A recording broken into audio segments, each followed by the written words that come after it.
Hathor's sacred sistrum.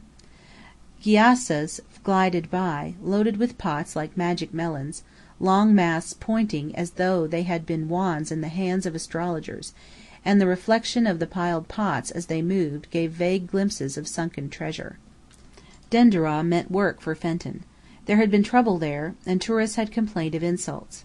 It was the Hadji's business to find out whether natives or Europeans had been more to blame, and whether there were wrongs to right, misunderstandings to adjust. But to the rest of us Denderah meant the sacred temple of Hathor, goddess of love, in some ways one of the most beautiful of all the Nile temples, though, being not much over 2,000 years old, it was built upon ruins more ancient than King Menzies. Archaeologists like Neil Sheridan class it as late Ptolemaic, uninterestingly modern.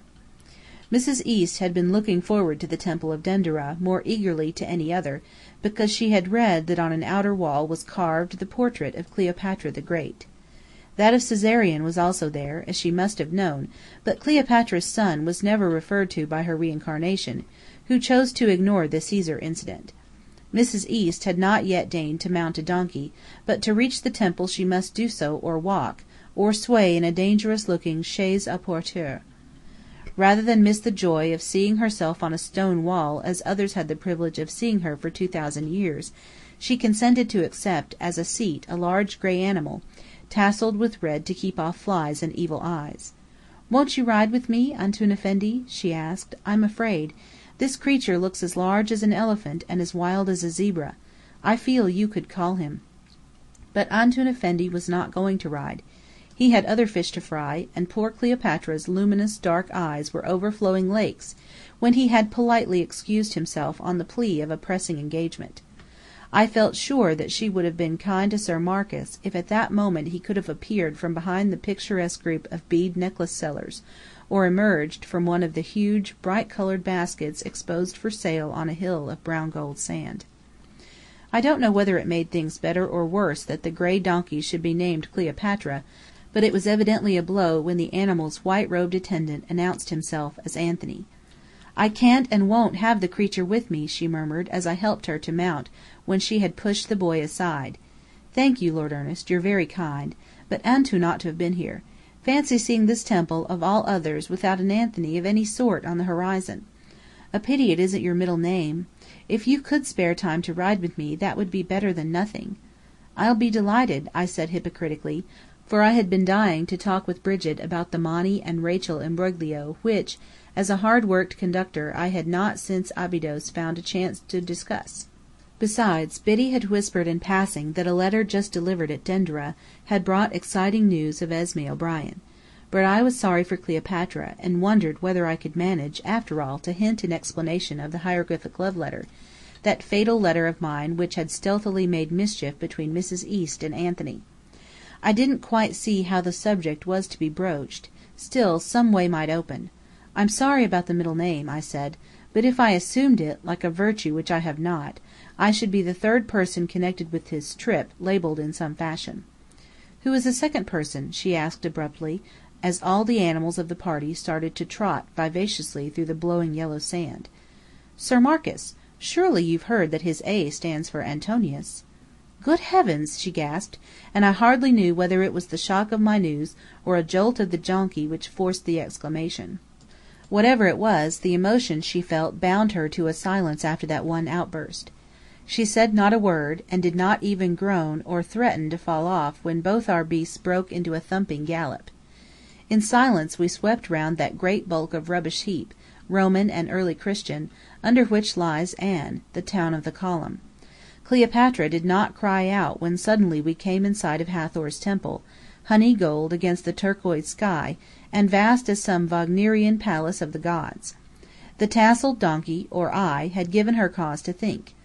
Or perhaps she did not consider me worth talking to, as we approached the temple toward which all her previous travelling had been a mere pilgrimage.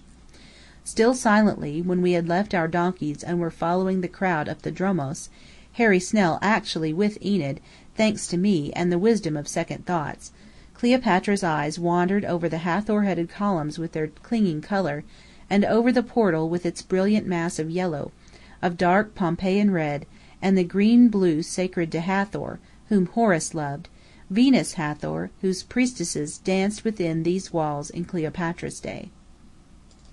"Oh, this red and this green blue are my colours, I remember," she murmured, and then hardly spoke when I walked with her in the gloom of the temple itself, the rich gloom under heavily ornamented ceilings.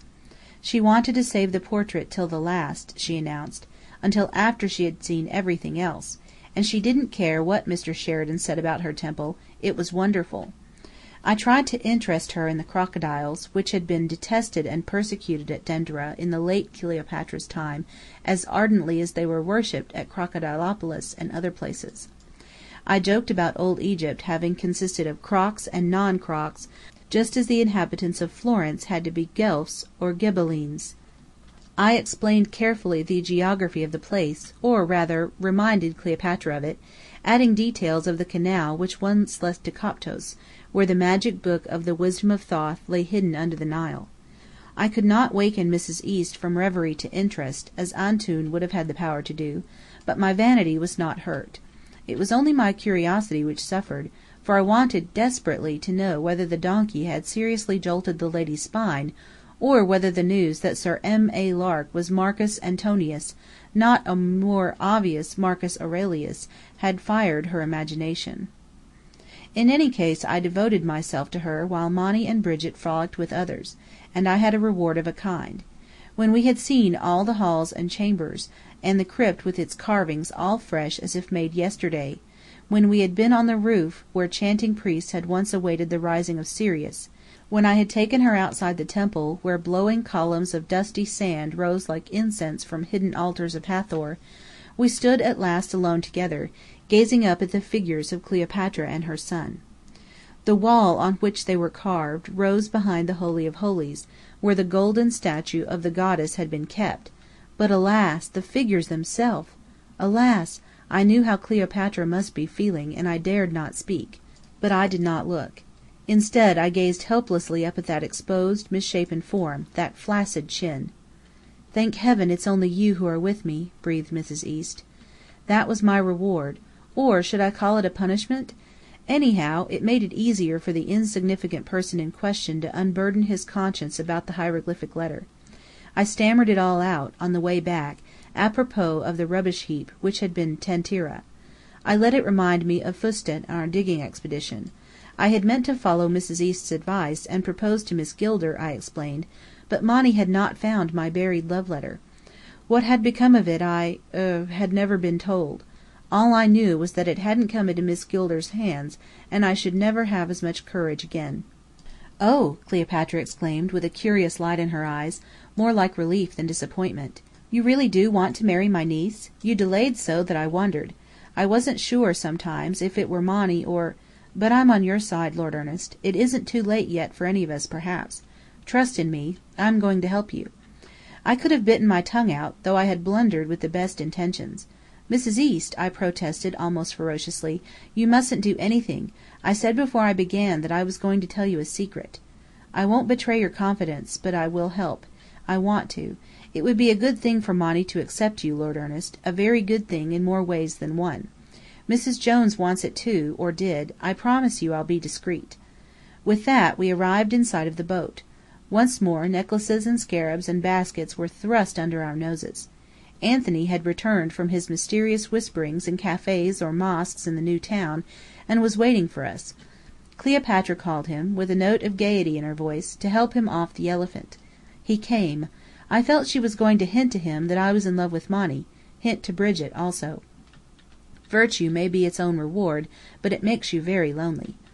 I hadn't another easy moment for dreaming the Nile dream, and we all woke out of it when, with the pink dawn of a certain morning, we saw a vast temple, repeated column for column, in the clear river as a mirror of glass. We were at Luxor, and somewhere not far off, Mabella Hânem was praying for release. End of chapter 19, part 2.